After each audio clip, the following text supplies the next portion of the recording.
Hey, everybody. Welcome to What Drives Us, episode 344 for December 4th, 2019. My name is Russell Frost. I am your troop leader for this scouting trip into the adventure of advanced tech mobility and sustainable energy. And look at this amazing panel.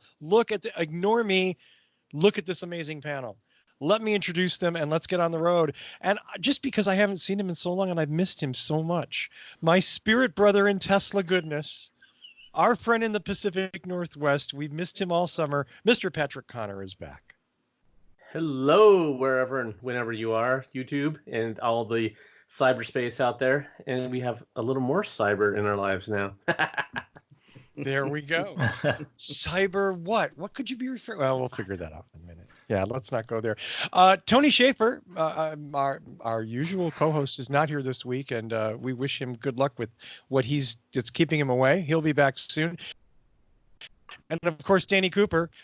He's been missing in action for several years now, and we miss him. If you see him, yeah, exactly, right?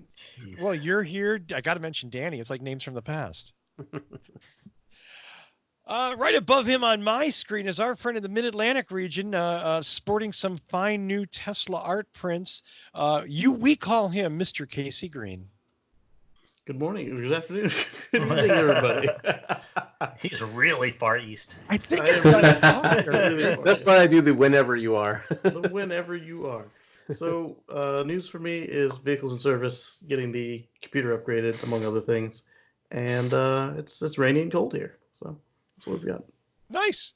Yeah. Well, to his left on my screen is our friend in an orange shirt. You have a dramatic shot of his microphone and his head, Dr. Evan Fusco. Hey, everybody. And are you really a troop leader or more of a den mother? I'm more of a den mother, okay. Except you'd add something to the end of mother. To be honest, I mean, I could gild that lily, but nobody'd buy that bullshit. And our friend sporting his custom license infringing shirt. What? Nobody tell Elon. I don't think he licensed it in Canada, so maybe Association and a collector of Aero wheel covers, Mr. Mark Coughlin. Hello, everyone. Welcome to the show. We've got some interesting stories this week to touch base on, so we shall see. You kind of have an interesting, it's not the usual sort of like, hey, car show, hey, there's this, it's a little different. Yeah. So first off is a thing that kind of is off the schedule for us, but I wanted to talk about it because it was day 2 of the Unsworth v. Musk trial. For those of you not familiar with this, a while back, was it last year, I guess? There were some kids trapped in a cave in Thailand, and Elon Musk, the CEO of Tesla, and a gentleman named Vern Unsworth, who was a diver in Thailand, who was part of the group that rescued the kids. He was not. He was the guy who made the maps. Okay, what? I'm sorry to interrupt. Let me get the intro out, and then you can quibble with. I'm not trying. I think it's a fairly reasonable thing to describe him as part of the group that was rescuing the kids. Not an official team member, not part of the government, but he was some dude that was there. How's that? But if you introduce he was in another province. It makes it sound like he dove into the cave. Stop. Yeah. Give me a Go ahead. You will have ample time to refute and rebut and make me look like an ignorant savage. Okay, I promise. So. There's this rando dude in Thailand there you go. that Elon Musk got into a pissing match with. Oh, wait, that wasn't very objective. And it all started out when Elon offered to make his special submarine tube to rescue the kids. And Vern Unsworth said that it was a publicity stunt and he could put his tube where it hurts. And I quote, Elon got really pissed off, called the guy a pedophile, re-upped. Didn't Okay, guy. called him a pedo, but then he hired a private investigator for $50,000 to dig up dirt on a pedophile. Okay, in the emails, that's you can't dispute that. That's in the evidence that's been presented. That he wanted to find that this guy was a pedophile. They didn't find any evidence. He hired somebody that was totally bogus that conned him out of 50 grand. And Elon doubled down with journalists and in the media.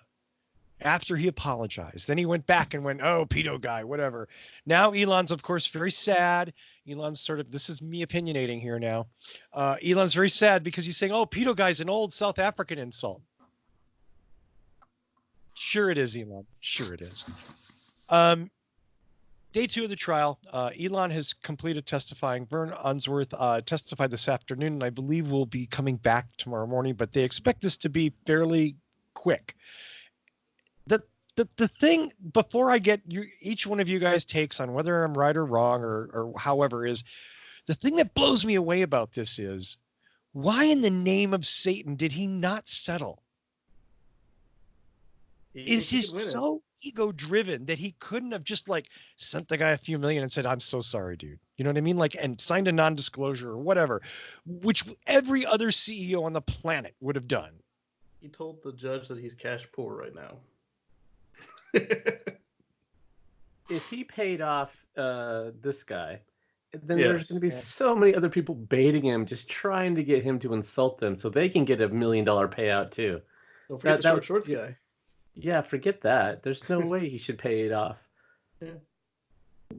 And he thinks he can win. I think he's got problems beyond that. The fact that he got into this with this guy, like it's just stupid. He should have avoided the entire thing. Now that he's knee deep in this, like he just can't get out. He's going to suffer a couple of like a black eye from publicity from this. But it just horrible. I don't. There's no defending what he did. This was all part of his 2018 "I'm falling apart" era. Right. This is right. Yeah. Yeah, like I'm coming loose at all the ends because I'm working so many hours and I don't know which side's up.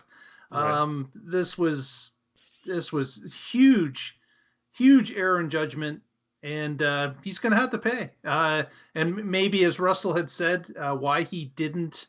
He still got that ego in him that if I'm not going to settle, I'm just going to keep going at it. Like maybe I can lessen the damage. I just don't think he can. I think the publicity is going to hurt him even more. I think it's something that it's I don't think he can win.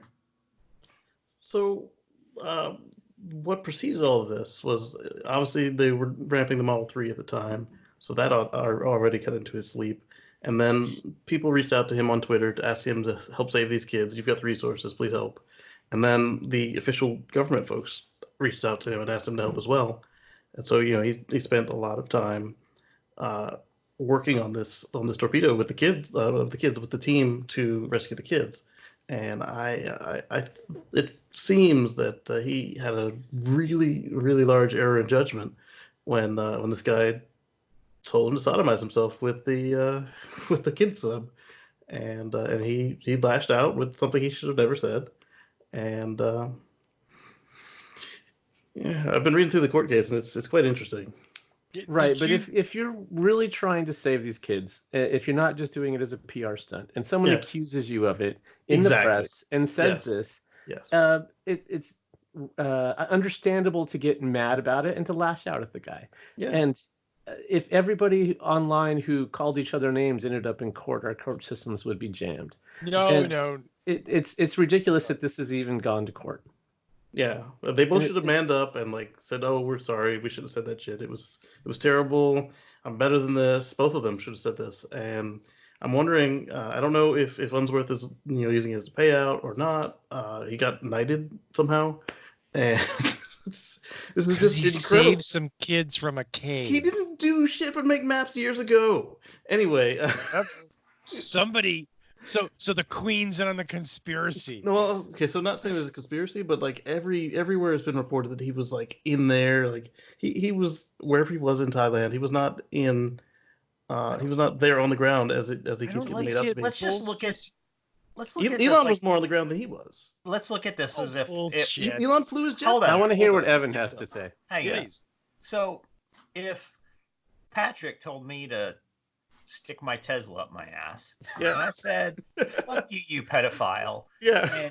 And he got pissed off at me for that. He would do two things. He would block me on Twitter and he would report me to Twitter. And that would be the end of the whole fucking thing. Yep. This is ridiculous. This is where one dude's got money and one dude's got an attitude, and they're just taking it to a ridiculous extreme that it ever got to court, because there's no actual damages to anybody here. Nothing bad actually happened. Right. Except it just got blown up in the press because of who said it to who in the circumstances.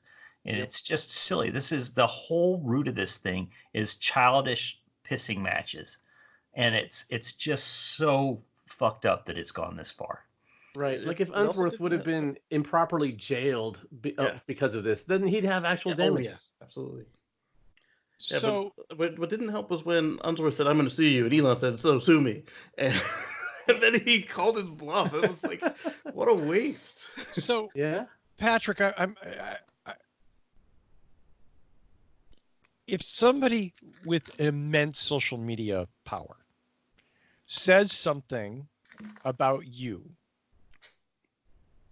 it doesn't harm you in any real way. Is that what your contention is? Yeah. Where's his actual litigatable damages? Well, I mean, I understand the basis of any court case is proving that you've been damaged. But what your contention is that somebody with Elon's Twitter following, that Elon's press reach, okay, his media, he doesn't control the media, but the power of the media that he wields, because everything he says is news, says something. You're saying that it doesn't matter because it's just words and it didn't hurt him. Yeah. It's not like he's one of the real celebrities where when somebody says something and all of a sudden the fans are knocking down your door, swatting you or anything.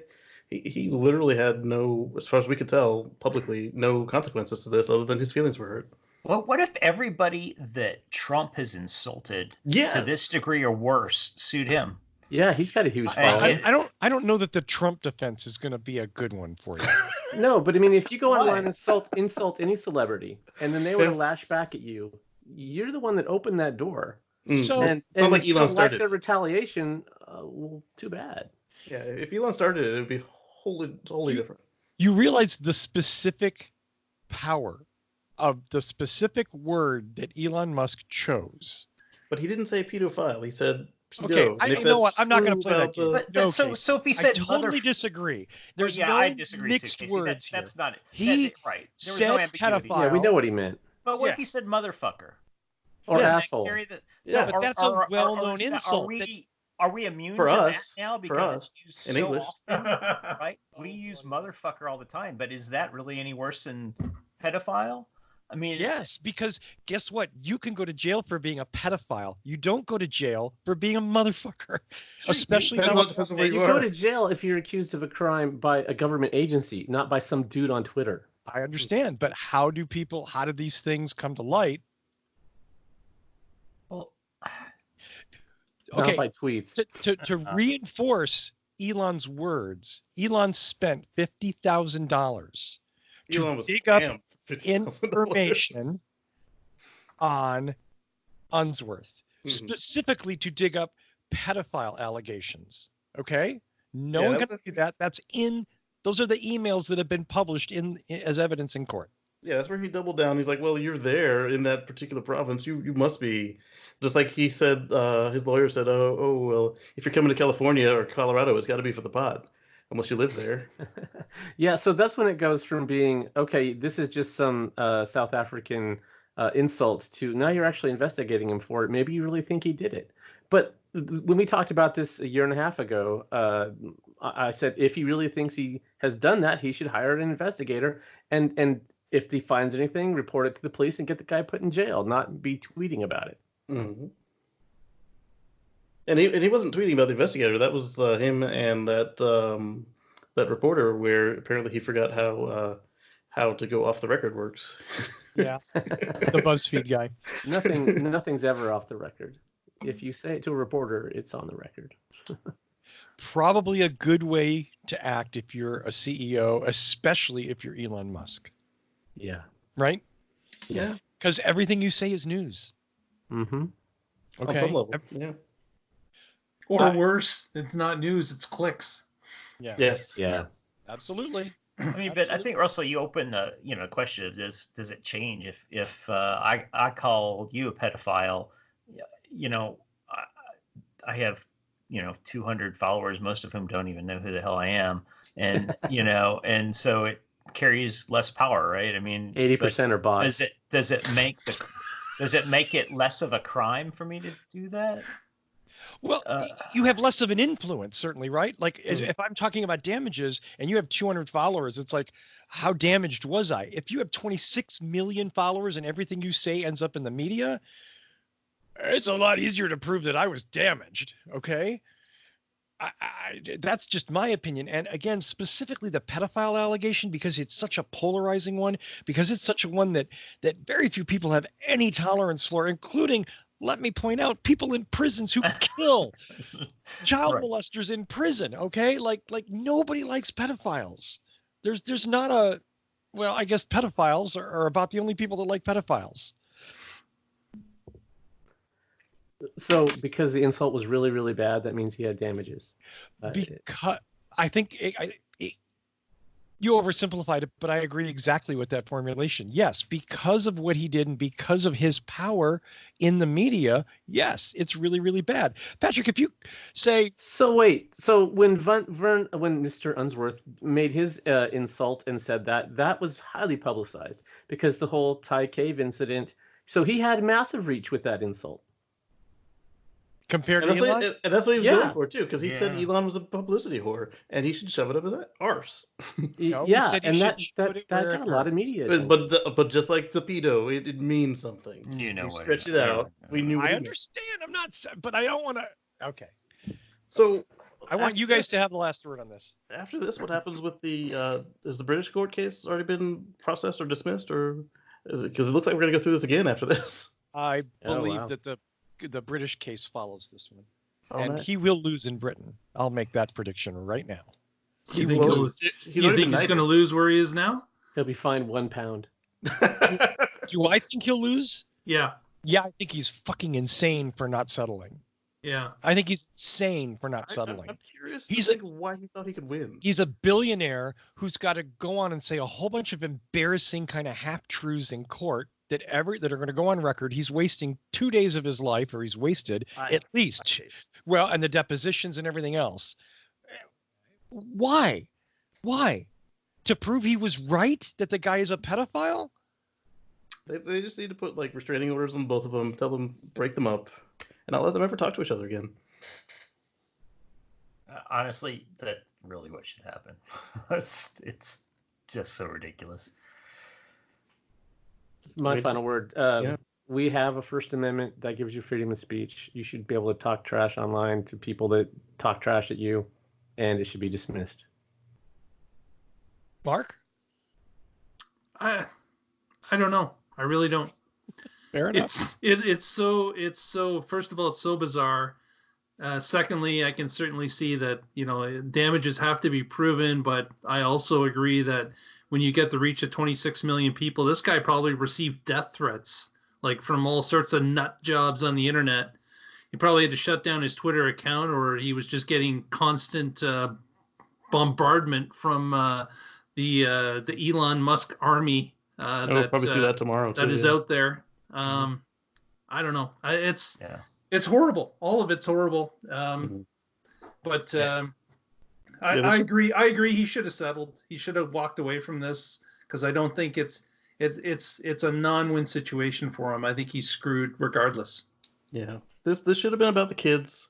Both of them should have backed off, and I'm disappointed in both of them. This is insane. I mean, if you're an accredited cave diver, mapper, and people are using your maps and asking you for advice, if you're a billionaire, whatever, they both should have done better. It was all about the kids. Yeah. And I'll just say, this isn't a First Amendment thing. You can't. This has nothing to do with the First Amendment. Freedom of speech doesn't extend to false accusations of crimes against people. Blocked. Boom, boom. All of a sudden, the screen goes dark in 2 minutes. Oh. Okay, let's talk about something else. Let's go to a happy, fun story about an exciting new Ford from Mr. Mark Coughlin. Yes, of course, the Mach-E Mustang that now has a petition against naming it a Mustang no bad PR is good as good PR. Like they want people to talk about this regardless. They don't care. There's a case against them. They're just happy people are talking about this. We mentioned last week that this particular Mustang, the Mach-E, has made its first, I guess, plateau where a certain amount of them have been pre-ordered. The first year production, allegedly. Yeah. Correct, for one model. We don't know how many of the 50,000 they're supposed to make are part of this, but it's reached that milestone. We still don't have a number. But what we found here this week is that the Detroit News somehow have gotten some information that states that roughly 2 out of every 3 Mach-E reservations are coming from people who currently own a car from a different brand. They're not Ford customers. That's what they're saying.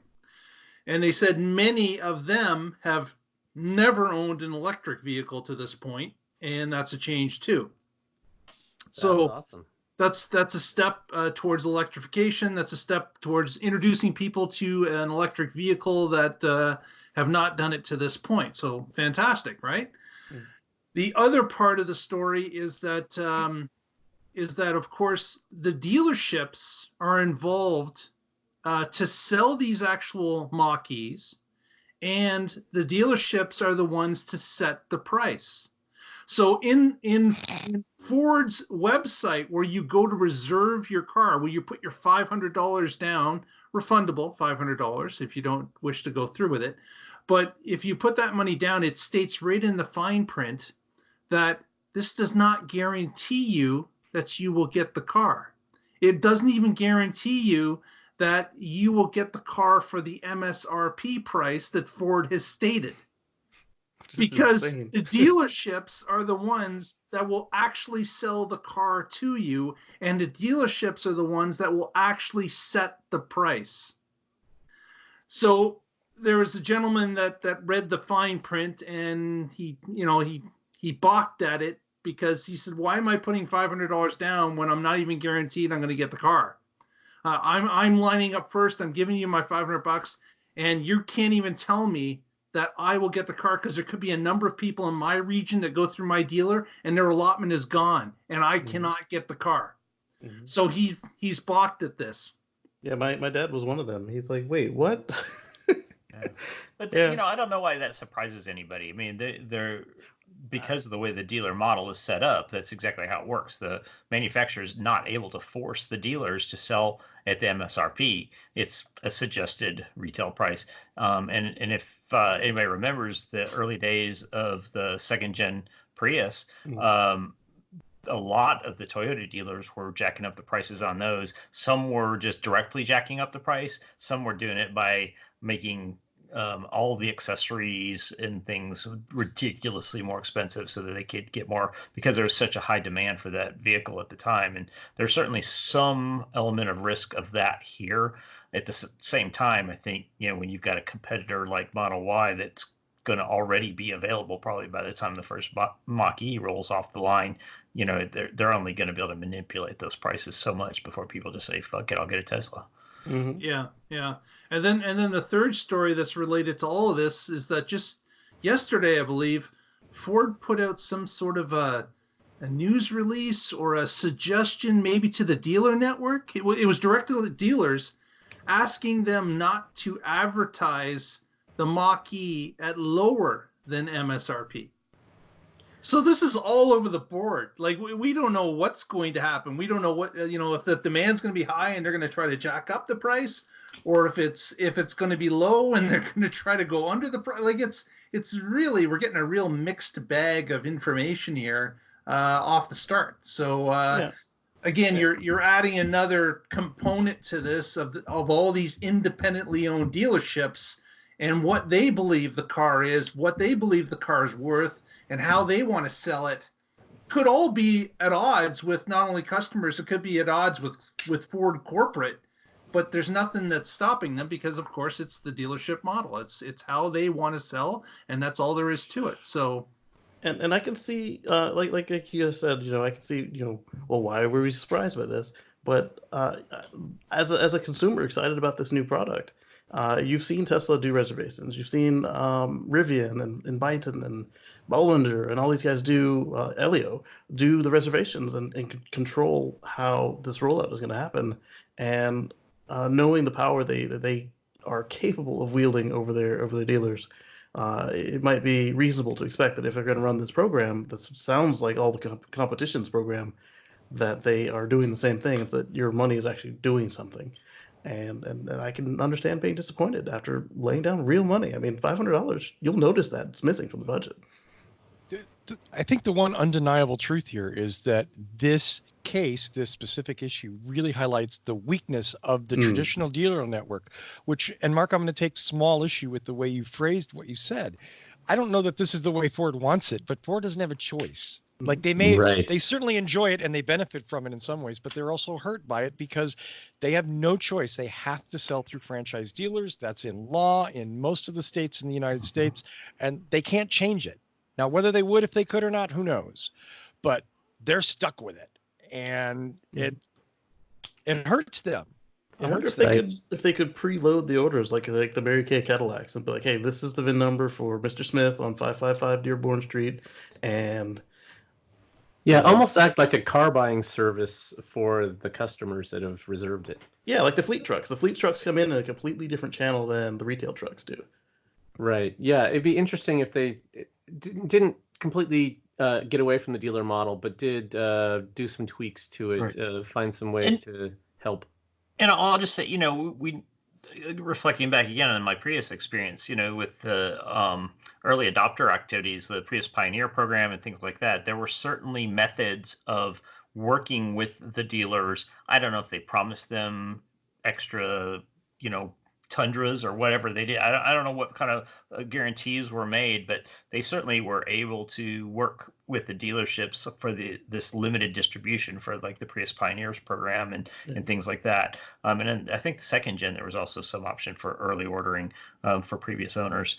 But it was I mean, there's things that they can do, but the bigger the distribution gets and the higher potential for profit, the more that the dealers are likely to push back and do what they want to do. Yeah, right. It seems that you're selling the heck out of the Ford Raptor. It'd be a shame if something happened to your supply. Yeah, they have some levers they can pull. When I got my Leaf, I reserved it through Nissan.com, and I picked out the color and all the options and all that, and then the dealership was just going and signing the check and picking up my car.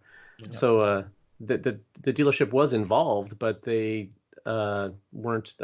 I didn't feel like I couldn't get my car or had to wait until they were willing to give it to me at whatever price. It was a fixed price and what I had agreed to online, and I didn't have to haggle with them. That was great. So one thing they'll resist that the dealerships might not be as interested in haggling and working is the fact that once that sale is completed, their profit potential for services negligible on an EV. And they have to invest a lot of money in the equipment so that they have. So in Tesla's case, they build their own service centers and supply the equipment. In the case of the dealer models, they have to buy all that equipment and they have to pay to go get all their techs trained to operate that equipment and repair these vehicles. So it's a big outlay. For instance, I know one of the biggest dealership here in Springfield area chose not to sell the Volt and the Bolt vehicles because they didn't want to spend the money to buy the equipment necessary and train their service people to repair it. So they just said, screw it, we'll let somebody else have that business. Yep. Now, do you think it would have been different had they run the pre-order program, like very similar to the Day One Model 3, where you had to go on location, and then that allowed the dealerships to participate and allowed people to say, hey, I'm giving you this money, you're going to get an allocation for the car, am I going to be first in line? And if they said no, then you just don't give them your money. I mean, it would have had much less impressive numbers, but it would have been truer to the way that their organization is set up. Interesting. I would have a serious problem if I really wanted this car and they couldn't give me an allocation even though I put my money down early and I was one of the originals. I would just that would be very upsetting to that point if you had your heart set on it and went through the the proper channels to get your order in, get your reservation locked down very early, and you didn't get one of the 50,000 cars. That would be upsetting. So do you know, or if when you put down your reservation, are you committed to one dealer, or can you? It's based on your dealers? It's based on your location, I understand. So based on your zip, where you are, and what area that you're inside of a particular dealer network. Whether it's more than one dealer in a certain area, I don't know, but it's certainly something to do with your home location. Yeah, so this is a great car, and like you said, Mark, there are a lot of people that this is going to be their first EV, that they're excited about it. It's bringing in people that didn't want to get a Tesla or whatever before. Maybe they're Ford fans, or they didn't want to go with some startup or whatever. And so all that opportunity for people to start driving electric, if the dealership model is what fouls it up, that would just be so sad. And we've seen story after story, we've talked about them on the show, where people go into a dealership and they say, hey, I want this electric car, and they convert them. No, you should go and get this a Cruise instead, and they're on sale, and that's what the salesmen are getting spiffs for, what the dealership wants to push, and they've made it really difficult. Yeah, worse than a timeshare sales. Yep, worse than that. And the car's in back, it's not charged, the tires are flat. Yeah, this is the disadvantage to the dealer model. This is the advantage that Tesla has. Whereas Ford enjoys also the economic benefits of having a franchise dealer network to sell cars to. I mean, we've talked before, and I'm not going to go into the whole thing about, but those differences are huge. And for the most part, they're in the background. Most people think they're buying a car from Toyota when they're not buying a car from Toyota. They're buying a car from their local dealer who bought it from Toyota. Months ago. Who bought it from Toyota. Yes. But if you guys had already gone through this with the Prius in some cases, with the Nissan in other cases, obviously you were able to get through it. It made, booking it through Toyota, they seem to address your concerns, Evan. Doing it through Nissan, it worked for you, Patrick. They didn't know. Even our first Prius, there were no options for that car. It had one price, and that was it. Yeah, I mean, there was no negotiate. One thing I want to bring up, Evan, do you remember when on the 3rd gen rollout, they offered us, 9 of us, a special deal? Yeah. I went, I purchased it through my local dealer after Toyota had set up this special deal for 9 of us. And the dealer tried to jack me the day of the sale for like another $1,500. Yeah, we're not making anything on this thing. Come on, man. I'm like, get that rust undercoat. Why is that a problem? I don't understand. Like, all you have to do is literally 90 minutes worth of paperwork. And you have to pay the paperwork fee anyway. So they're not losing money. They're just not making as much as they want. Yeah. Not many car dealerships lose money. Right. Let's be clear about that. It is a very lucrative business. It's like 20 years or 30 years ago having a McDonald's franchise. You were guaranteed money. So just saying.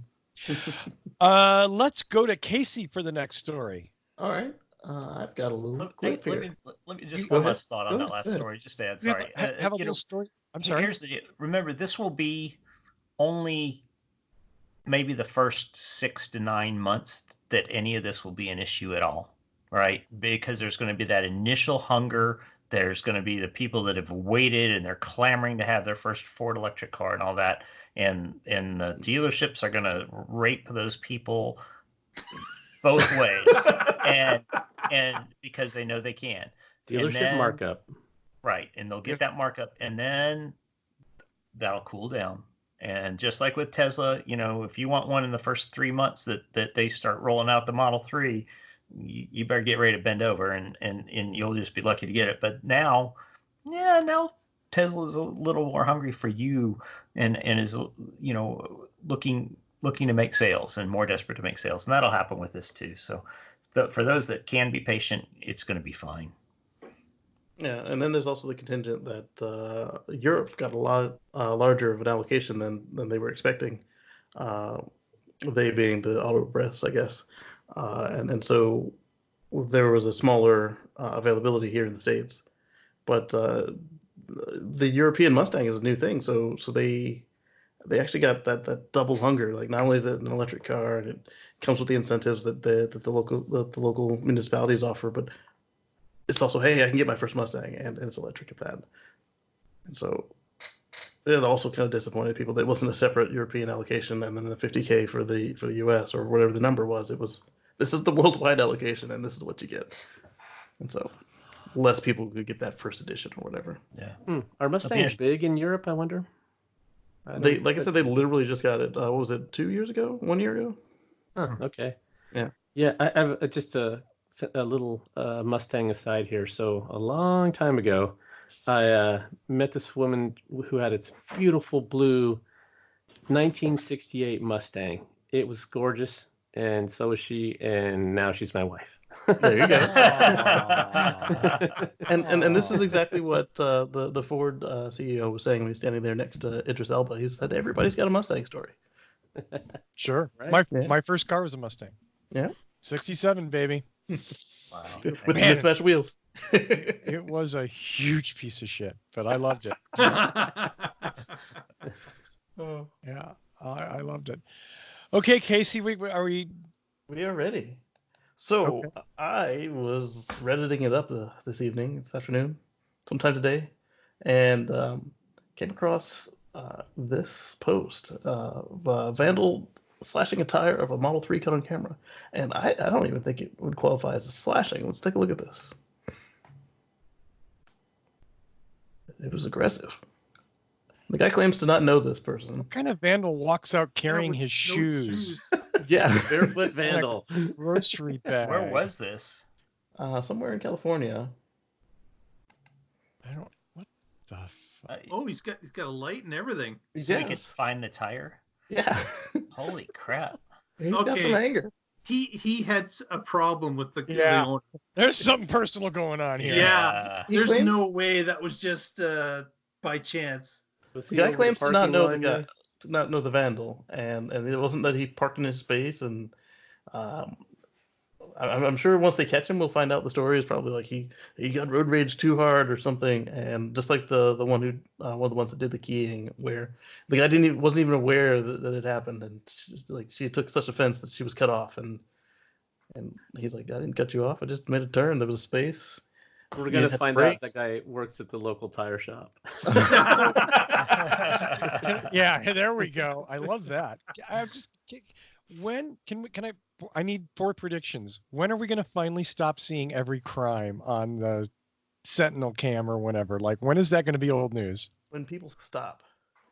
No, that's never going to stop because nobody stops vandalizing other cars. Another year. Another year? Oh, Jesus. But it's like watching a train wreck. You can't look away. And then, like, the fact that you caught them red-handed. Right now, but it's not. It's people are still... Right. Like it's there was a incident that happened in St. Jacobs, Ontario, just north of where I am, and it was some kids throwing rocks in a parking lot, and they were pinging off a Tesla as well as other cars. And this guy had it recorded on Century Mode and posted it and said, these punks have to be at least shown there's something to the consequence to what they're doing. Like their parents got some scratches because one of them was like scribbling on the car, like right at the door. Like it's crazy. I mean, never have these dash cam type features been so ubiquitous as they are now. It used to be a handful of people had a black outside of Russia. Right, yeah, and the Russians, yeah, and I much like the push button start that Prius started, and some of these other the touchscreen displays that really Tesla started, and I think built-in dash cams are probably going to start becoming a thing as people realize that, holy shit, look at that. They caught these guys because of that. And why doesn't my car have that? I think it's going to become much more ubiquitous. And then when every car has it, we'll probably start seeing fewer of it. We'll see fewer, but we're going to see like a compilation show where like a funniest video where car vandals. Yeah. Where the most egregious crimes or the funniest scenes. I got a better question on this. Do you guys feel this has always been happening, or is this just happening because more Teslas are on the road, or is this just a common thing in a parking lot that always happened? We just never had eyes on it. Oh yes, it always happens. Especially like the keying and stuff. I mean, some of it seems like it's targeted at the Teslas, but like I mean, I imagine that all of this went on before, but some of it was a lower quantity. Like the guy walking into the San Francisco NFL team's parking lot and he kicks the back of the Model X, like just for fun. He's just walking by it and he go and hoofs the back of it. Like, why? The team lost. Like, badly. It's crazy. Yeah, there was some bumper sticker that enraged him. Maybe. And then we went offline. Okay, I'm recording now. This is part 2 of the show. So now we're back. Sorry about that. Obviously, I'll get to do a little editing after the show. Fun. Yeah, Patrick had just given me his opinion that these videos are never going to end, and it's like, oh. And Mark said it was like cat videos. Videos are cute and fun, and yeah. I think part of it is like the vigilante justice. Like, hey, who are these people? Let's all find them together, and that element of it makes it that much more viral. Because somebody was slighted. Let's catch this dirtbag. Right. Because they know it could be them brings next. a community together. Yeah. I mean, if you've ever had something like that happen to you, you've ever had your car robbed, it is a massive sense of violation, and it's awful. I mean, it's gut level disturbing, and so I think people relate a lot to that stuff when they see it. Yeah. Like my wife's the passenger door on our Model X, my wife's door. It's got a mysterious dent in it, and every time she looks at it, it just pisses her off because this was before Century Mode. We don't know how it got there or what happened, and it was in a way that the aftermarket dash cam didn't see it. And I'm always curious, what is it that makes people do that? Is it hate of that vehicle, something that happened, or whatever? They're just mad at the world, and what is it? They hate themselves mostly. I always want to know. Yeah. I don't have a theory. I think all of those things, Yeah. I'll agree with Casey here. Let's go to Evan. Oh, okay. So I've got this story. Little speculative, interesting story about the Tesla Model Y. And based, of course, now I've lost my own damn story. Oh, no.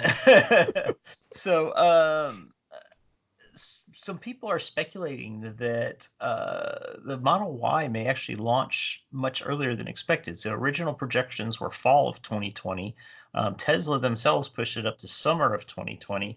And now, based on unofficial reports from Tesla suppliers in Taiwan, that Tesla has accelerated orders of parts for Model Y, suggesting that it may launch as early as Q1 2020. They're also seeing similar product requests for the Tesla Semi. So certainly nothing official out of Tesla, and this is a bit speculative, but they certainly don't want to hoard a bunch of parts that they can't use for 6 months. So there may be a little something to it, but it's interesting to see. And you got to wonder, is that because they're trying to beat Mach-E to the punch and get this out or what? But kind of interesting. I would say that if this comes true, Tesla has learned the greatest PR win they could have ever done, and that is to under-promise and over-deliver. That is the best thing you could possibly do. They do not have a history of that. No, they don't. and they've never learned it yet. So if this would be their first, and it would be a big win if it was their first. It would be their second. Cybertruck pricing was the same thing. Well, okay, it's a little bit less it's a little bit less than actually delivering a vehicle. This is true. Than saying, here's the price on the screen, take a picture of it if you want. That's what it'll be. Like I gotta say, if they could deliver the vehicle, man, that would be a huge win for them, and it would just propel the free media about the wonders of Tesla. Like if that's not already happened enough, it's certainly going to propel them even further. I think it'll sweep them under the rug. Like, oh, they did it on time. This is what they should have been doing. Moving on. There's a fire and whatever. Did Elon Musk finally learn how to estimate time? So I think, Evan, you presented this properly in that you had all the right caveats and what it was based on and the rumor and how it's not a commitment. But there are headlines out there that have none of that, that are just horrible. So if you guys see those headlines of it's coming in Q1, no, chill out. There's a chance maybe based on some stuff some people heard some other people say. It's not, yeah, don't assume it's coming in Q1. And even if it did come in Q1, it's not coming in Q1. It would be super low volume. It would be like maybe 100 cars at the very, very last day of the quarter. Right. Yeah. Not gonna happen. It probably won't, because they need to crash test it. They need to finish the cold weather testing. They need to finish the hot weather testing. They need to get it certified everywhere they're going to sell it. I mean, right. It's a tall task. Yep. Homologation. Yes. Remember, it was spotted in Michigan. Cold weather testing's going on right now. There you go. Well, and it was in Canada. That's a little colder than Michigan sometimes. Yeah. It was in Alberta or something. Yeah, really hiding out with the Eskimos. But we haven't seen it in the southern hemisphere yet. So. Well, and finally, I don't know if this is if this is a big discussion topic. I mean, it could be, but it's certainly just a personal rant. Then I don't get to do that enough. Hashtag Russell's rant. Yes. Yeah. Everybody knows what FICO scores are, right? Mm-hmm. FICO. Fair Isaac. I don't remember the rest of it. Fair Isaac and Company. Yes. Credit score. Nice. Wow. I was surprised because I had to look that one up today. I didn't know. So FICO's a brand name. It's a trademark of a company that aggregates credit scores, and they are used everywhere. There's a new company called eDriver that has a driver monitoring system that a lot of companies use to make their drivers better. And what eDriver has done has licensed the FICO name to these driver scores. So the drivers for these companies get a FICO driving score. Now, why they decided to do that, I don't know, but insurance.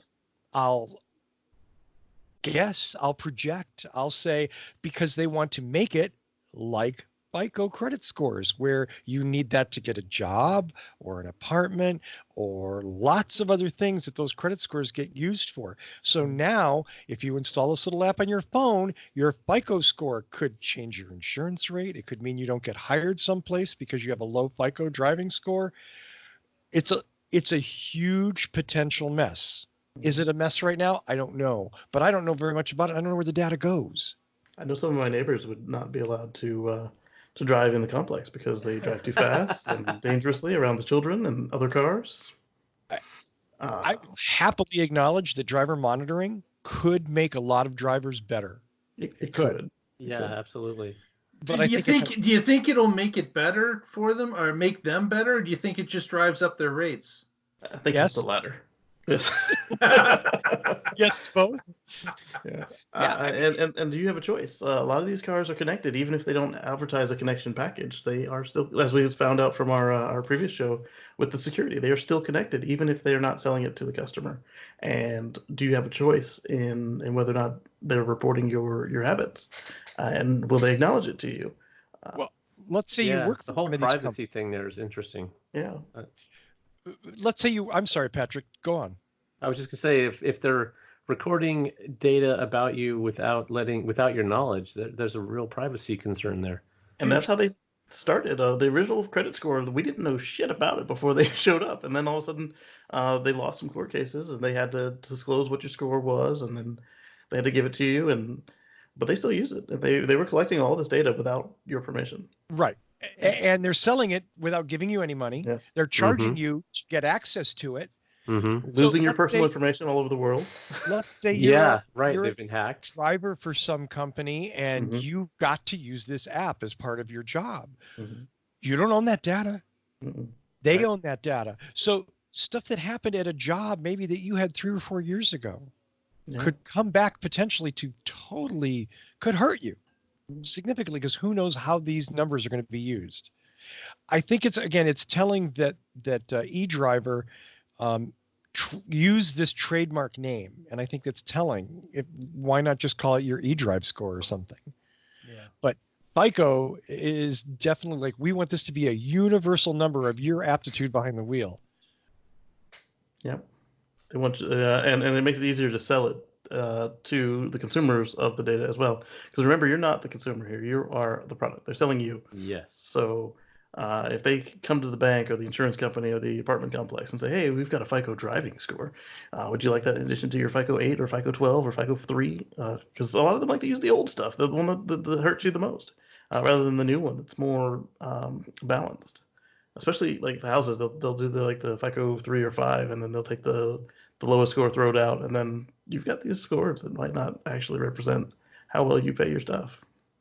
Right. Also, the bank can say, oh, it's not, you don't have the best score, so we're going to charge you just a little bit more. Over 30 years, and it's going to add up like on your car loan. We could maybe charge you more on your car loan because you're a crappy driver. You're a poor risk. Your insurance goes up.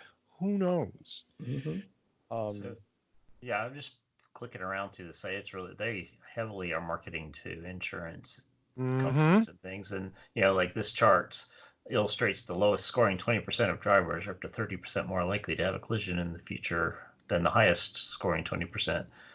And then I don't know if any of you have done it, but you can get the apps and the fobs from your insurance company, and they take $25 a month off your premium. But until the first reports start rolling in from that fob, and then you're hosed. Then all of a sudden you're paying $25 more a month. Yeah. Oregon has this program called the Origo, where you plug something into your ODB2 port, and they track you per mile. And I did that for a year in my gas car when I rarely used it. We kept it when I had the Leaf, and so it didn't get used all that much. But when I did, I was being tracked. Well, get this. There is the possibility that if you use, for example, a Chevy Volt, when you've got the regen paddle on the wheel, if you were to use that, is that a panic stop? Are you slowing down a different way? And they're not expecting that. So does that data go into them as something different? It very well could. Yeah, I did one of those How Safe Do You Drive apps for a little while, and then I switched to the Volt. They are not set up for EVs. The acceleration pattern is completely different. The stopping pattern is completely different. And they'll say you're being erratic, driver, because you're not matching the pattern.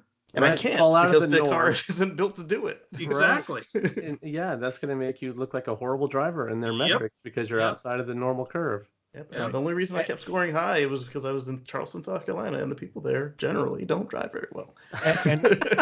And how do you get this changed? How do you fix it? The same way you get your uninstall the app. Yeah, that was unplug it. If you're lucky. If you're driving for an employer and that's your job, and you're driving a work vehicle, I think they have the right to monitor you however they want. Yes. Only, Patrick. I'm sorry, I interrupted you. Yeah. But I don't think that should be then data that's collected about you that goes out to your insurance and outside of your workplace. Absolutely not.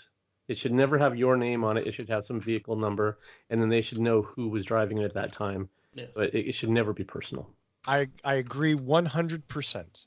I agree with absolutely. If it's randomized to an employee number, something or whatever, but the problem again with the branding thing and what I've seen from the screen captures is these people that use this in work with work vehicles are signing in with their name. And we've seen that these companies don't do a very good job at securing your data. Right. In addition to the fact they're already selling it, but like they don't stop from getting hacked. Right. Yeah. Again, here's the Amazon login page for Amazon drivers. This is what it looks like. So yeah, you put your codes and your names and. Yep. Yeah. There is your phone number, your email. There's no question that this is tied to people. So even though you're, for instance, a driver for Lyft or whatever, this FICO score is something that's attached to your name, and that's what really piqued my interest here. Is that's just not right. I agree with Patrick. God, it hurts me to say that. Oh, wow. No, it doesn't. Somebody note this date and time. I agree with Patrick that an employer has a right when you're driving, especially on their time with their equipment. They have a right to know what's going on. That's not a bad thing. It's that data leaking out that maybe you drive totally differently at home. I don't know. And that's probably giving people more credit than they deserve. If you drive like an asshole at work, you probably drive like an asshole on the way home, too. Probably. Yeah, there was a big study. I heard about it on Freakonomics where they were tracking Uber and Lyft drivers and which ones made the most money and what did they do differently from the others. And there was like little things like they would drive 2 miles an hour faster on average. Just little things like that. And obviously, the word average has a a lot of ways it can be interpreted. So it was just interesting that data's all there and being tracked. And yeah. Well, there it is. That's all I got this week. Anybody else got anything that's probably less than 2 minutes? I had to present it like that. I'm sorry. Let's do some shout outs and go home. Patrick Connor, just because you're here and it's been so long, you want to do the first shout out? Sure. I am with the Oregon Electric Vehicle Association. You can find us at oeva.org, and we're on Twitter and Facebook. Lots of cool EV stuff happening around the state, and you can follow that on our social media feeds. Thanks. And it's a must follow. Patrick does news aggregation for the Tesla Life and for What Drives Us. He does an amazing job, and the work that he does with OEVA equally good. So definitely do follow them. Mr. Coughlin, how much can I buy that Cybertruck T-shirt for? I want to see some Cybertruck hubcaps up there. You got to get those. I can't wait to see your pedo tweet, dude. Oh my gosh! Here we go. Stealing my tweet. I'm part of the Waterloo Region Electric Vehicle Association, REVA. We're having a Christmas luncheon this Saturday in Cambridge. If you have interest, if you're in the area, connect with us on our Twitter, WREVA group, or search us on Facebook and send us a note. Love to see you, and let us know if you'd like to attend. Definitely do that. Casey Green. It's me. So I've got a YouTube channel, youtube.com/Casey Green, KACEYGREEN. Just like Mark and Russell, I'm trying to get to 1,000 subscribers. And today we've got a review of the Springfield, Virginia supercharger, as well as a bunch of other content. And I'm working on a video now where I cover getting your Tesla full self-driving computer installed. Cool. There's a lot of people are waiting for that right now, and nice. Mine's in the shop now. Nice. Yeah, so your Sentry Cam is on 24/7 while they're doing the work. Actually, it's not because they took the what is it, MMU out or something? MCU? No, my MCU was new enough. So when you go into service mode, it stops the recording, and they make you plug your aftermarket dash cam, or they do it for you and break it. And they ask you to remove the storage from the Sentry Cam. So I did get it. Because Elon companies really hate it when you record their employees. You can take pictures if it's okay with the employee, but you can't record them on audio or video. And even if they know there's no upside for them for that. Eventually, somebody, some mechanic in their shop's going to say, "This fucking piece of shit" or whatever, and it's going to get recorded, and it's going to just make them look bad. So they don't want any of that. And so I did get several notices that there's an update available for the car, and then right after we finished filming the Tesla Life show today, I got a notice that I had a failed software update. So hopefully I see one saying that it was successful before I go to bed. Yay! Yeah. Okay, Dr. Fusco. I'm also trying to get to 1,000 subscribers. I only have 910 left to go on my YouTube channel, so I'm right there. I think right there. So close. Not close. It's close. Two. No. No. I'll just do a PSA. The federal tax credit of $1,875 expires at the end of this month. You have to take delivery by December 31st. So if you're thinking about it, this is the time to save that $2,000. Yep. For a Tesla. If you're getting a Mach-E, you've got a whole another year or so. Yeah. And then if you're in the market and you're thinking about it, use one of our codes. You'll get 1,000 free miles of supercharging, and so will we. And Evan has some wheels for sale. I do. Yes. Model X 22-inch turbine black, Onyx black. Onyx black. With tires and tire pressure sensors and I think he told me they were only like $400 for the whole set. I'll buy them right now. Shipping. Was that? That's just the shipping. Am I getting the price wrong? Yeah, shipping is going to be about that. Would those fit on a 17 volt? Yeah, can I put them on my 18 Camry? They are staggered, so the front wheels are narrower than the rears because the Model X uses that setup. Nice. Yeah. Okay, well, apparently not. Apparently they're more than $400, but if you're interested, Evan will hook you up. Yeah. As always, I want to thank Michael Mannering for our amazing theme music. Visit him at manthing.com. Please buy his music on whatever music service you use except for CD Baby, because CD Baby sucks. But do support Michael Mannering, and we thank him for that. As always, of course, you can find us on YouTube. I want to say thanks to all 1,140 subscribers. I cannot tell you how much I genuinely love you, each and every one of you. Please keep suggesting the channel to your friends. Share it along. We need to build that number up as much as we can because it helps the show and it costs you nothing. Also, when you do subscribe, hit that notifications thing so that you get notified when we put up a new video. And all sorts of exciting. Ring the bell. Thank you. All sorts of exciting things coming up shortly. So we'll see. I've heard tell there may even be a super review coming. Oh. Wow. I don't know. I think that's what I hear. What else? Let's see. Of course, on Twitter and social media, we are at What Drives Us on Twitter. If you have to be on Facebook, which I hope you don't have to be, but we're at facebook.com/What Drives Us. Yeah, Facebook. Okay.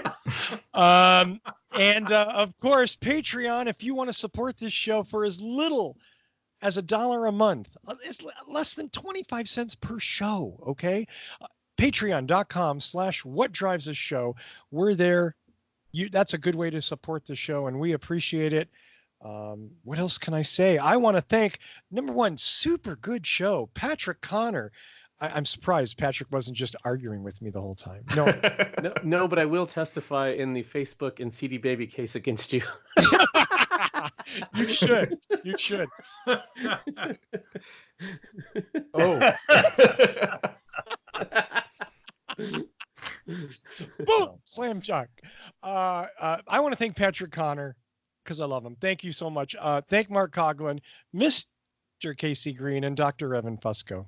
Great show, guys. And of course, thanks to all of you, each and every one of you who watch every week. You're the reason we do the show. So please tune in next week and find out what drives us. Music.